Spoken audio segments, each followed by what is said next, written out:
Snowbreak Containment Zone is very different from what I remember. It's a third-person action RPG shooter currently available on PC, Android, and iOS, and it's a game that I started playing roughly a year ago, even streaming it every now and then. I stopped playing the game just after the first anniversary. Since then, I've continued to hear about Snowbreak in passing, whenever a topic about fan service in video games popped up, or when discussions were taking place about games that managed to make a comeback after a rough start. I already knew about their decision to lean more into fan service, with more of a focus on character appeal, skimpy outfits, and intimate interactions for the characters, which helped to revive Snowbreak's dwindling player base after the launch, and gave the game a second chance at life. But back when I first started playing, I didn't realize just how much the game would eventually revolve around these aspects.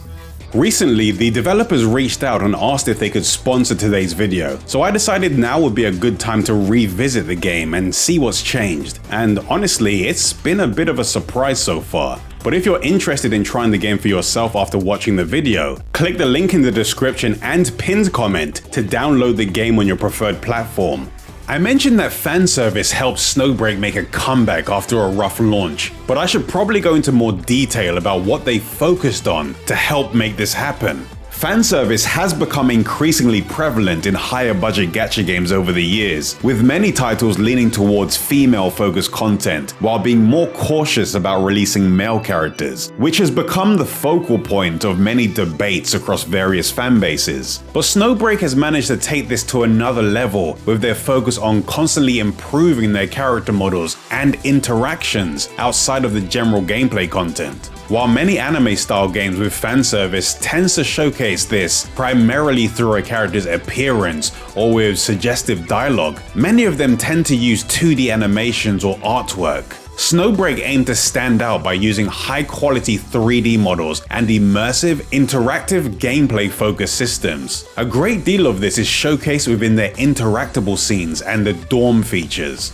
In the interactable scenes, they've managed to do this by allowing players to interact with various points of interest on both the character and environment to see the different outcomes. Some of these even include little mini-games, which was a surprise to see and showcases their commitment to creating immersive experiences for their players. The dorm space allows players to interact and view characters during their downtime. You can assign them to rooms and purchase furniture for them, which tends to cater to their personalities and preferences. This opens up opportunities to see what the characters do in their free time, and allows players to have additional interactions with them, like watching movies with Vidya, playing games with Acacia, or talking to characters to view their stories and even sending them gifts. This extends into the various recreational spaces within the dorm area that offer even more ways to interact with the characters, like within the hot springs, bar, and the beach recreational areas. These areas offer more minigame and interaction opportunities with the characters, and can function as mini hubs for your base, depending on your personal preference and where you'd like the characters to hang out. These systems, like the massage gameplay in the healing center, go far beyond simple visual appeal.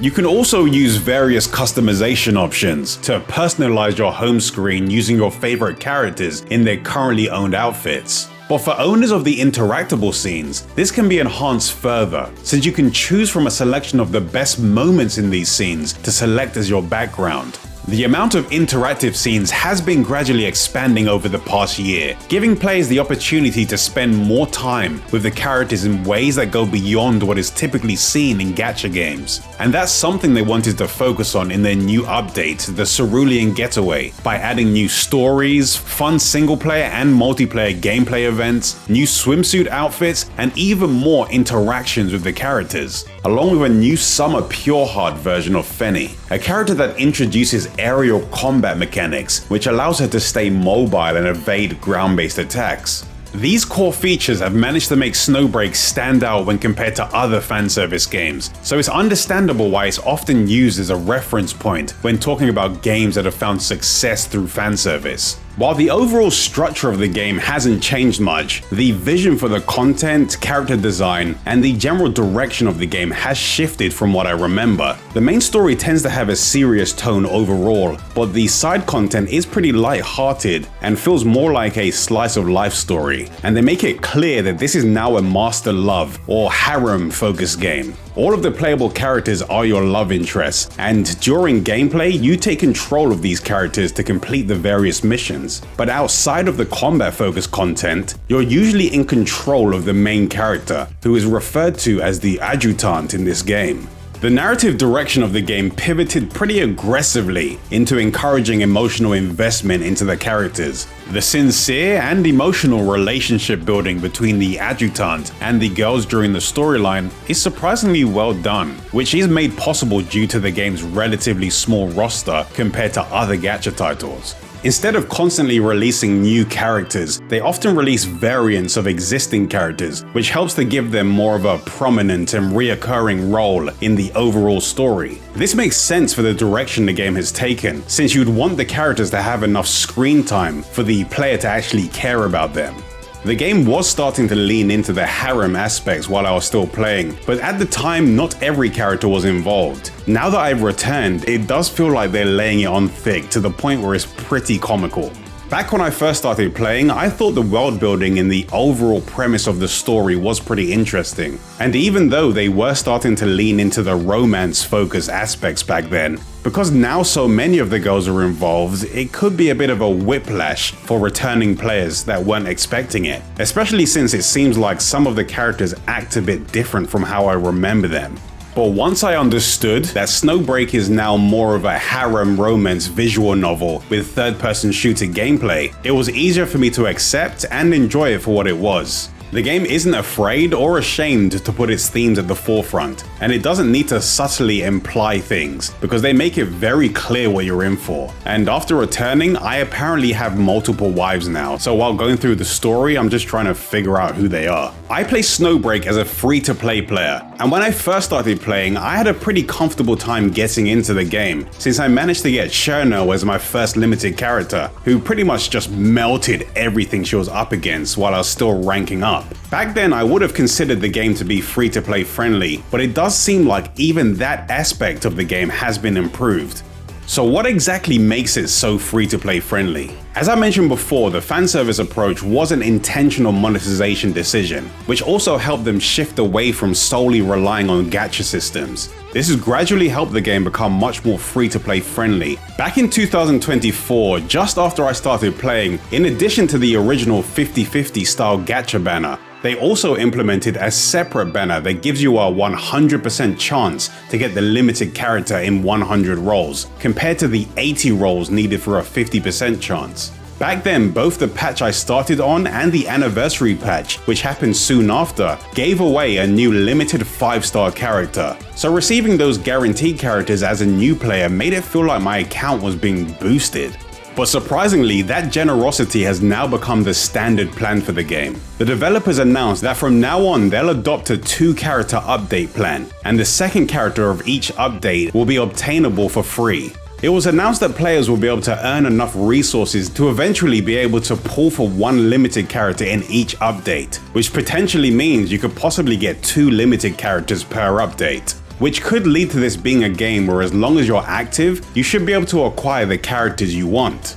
It's also possible to gather the shards for duplicates directly through gameplay, so you only need to actually obtain the first copy of a character before you can start to gradually work on upgrading them to maximum. For a game that seems this generous and free-to-play friendly, you're probably wondering what the catch is, or what they're actually monetizing. But the truth is, it's the girls. This new direction has shifted the focus to making more cosmetic and dorm-related features. The new focus seems to hinge on making the players want to see more of their favorite characters and view them in new outfits and situations.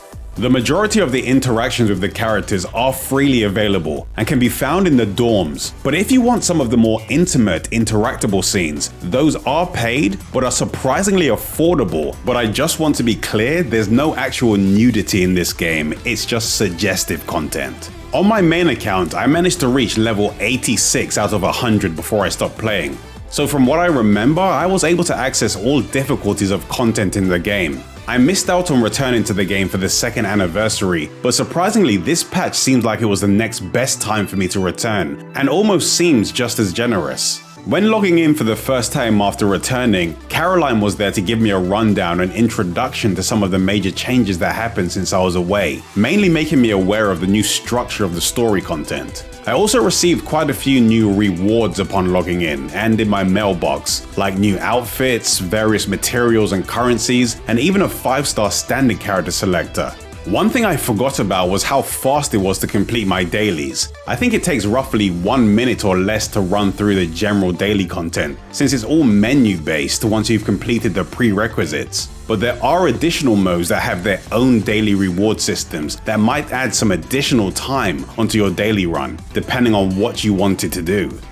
I then decided to give the new prologue in the game a try, which was a fairly lengthy new scenario that introduced the characters and gave a brief recap of the key events leading up to a more recent point in the overall story. The story was also fully voiced in both Japanese and English, which was a surprise since when I previously played this definitely wasn't the case. Snowbreak reminds me of a few of those fanservice-y RPGs that were around back on the PlayStation 3 and 4 and on the Vita, so jumping back into the game has been pretty entertaining and a bit of a nostalgic experience. After spending a year away from the game, they've managed to polish the game up and create a stronger foundation for its future, so I'll most likely stick around for a while on my personal account to see how the game continues to develop, which means I have a lot of work cut out for me in order to catch up on all of the characters I missed out on. Now there's a lot more content variety and there's a nice amount of depth to some of the modes, but it doesn't seem like there's any high difficulty content or encounters that really push you or make you rethink your strategies.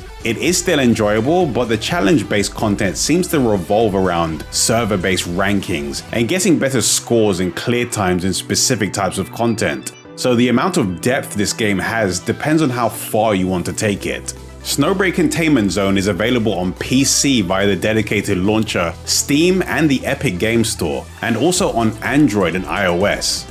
So if you liked what you saw from the game, or if you want to experience it firsthand, don't forget to click the link in the description and pinned comment to give the game a try. But I'll be making some more videos for action games and RPGs right here on this channel, and I occasionally upload gameplay focused videos over on my gameplay channel. So don't forget to subscribe to both if you want to be the first to know when a new video is available. I'll be making some new videos very soon, but for now, here's another one that you might find interesting.